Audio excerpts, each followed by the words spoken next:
Hi, good morning mga VVs. May Jane Asyong at welcome back sa ating panibagong video. Sasamahan niyo ako dito na naman sa ating panibagong video for today. So, dito na naman tayo sa farm dahil inatake na naman ako ng anxiety. Sasamahan niyo ako mag-ikot-ikot. So, ang ganda ng panahon dito, morning pa to. So, mag-ikot-ikot lang muna ako. Naabutan ko pa yung yung clouds. Tapos parang uulan pa dito at napakapi na nga muna ako dito kasi sobrang lamig talaga mga babies. So morning na to. So at habang nagkakapi nga kaya ayan nabasa na ang inyong baby. So nagbihis na ako, tamang kapi-kapi lang. At habang nagkakapi ako na-realize ko ang ganda-ganda nung yung clouds, yung fog. So naglakad-lakad na muna ako at aakyat ako sa tourist. Samahan niya ako mag-imot-imot dito dahil in how many days sa mga nakaraang araw ay medyo groggy yung utak natin sa kakaisip ng mga bagay-bagay na hindi natin maipaliwanag sa ating sarili. So, samahan niyo muna ako mag-enjoy dito. So, kamusta nga pala sa ating mga FW dyan?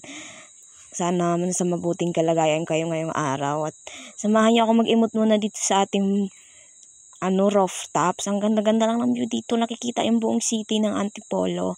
At sa mga hindi nakakaalam, nandito lang yung sa Antipolo. At inabot na nga tayo baby ng gabi dito sa kakaimot. So ayan, nagtamang muni-muli lang, tamang layo-layo lang sa mga marites. Ang sarap pala sa feeling no na nakalayo ka sa mga taong panghusga sa'yo. So wala kang ibang iisipin kundi mag-enjoy ka. At ayan, may patalon-talon pa nga at sinamahan na ako ni Bogart dito kasi boring daw ako mag-isa. So tamang lang kami dito, chika-chika, siya kakulitan na rin kasi minsan ko lang to na banding kasi lagi siyang busy sa work kahit magkasama kami lagi. So pagising ko na umaga, wala na siya, tapos magkikita kami ulit in the gabi. So gabi na ulit ng kinabukasan. So parang di sa ulit yung mga araw na magkasama kami at napakain na nga ako dyan. Habang kumakain ako, nakipagkulitan sa akin itong malikulit na bata.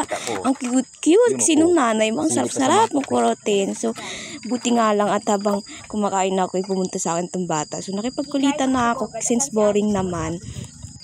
Pagkatapos ko nga mga baby kumain ay nakapagkuntuhan lang ako dito kay Bogart. Tsaka sa pagharutan dito sa batang to. Tamang relax lang tayo dito. Good morning! Kinabukasan na ulit siya sa next video.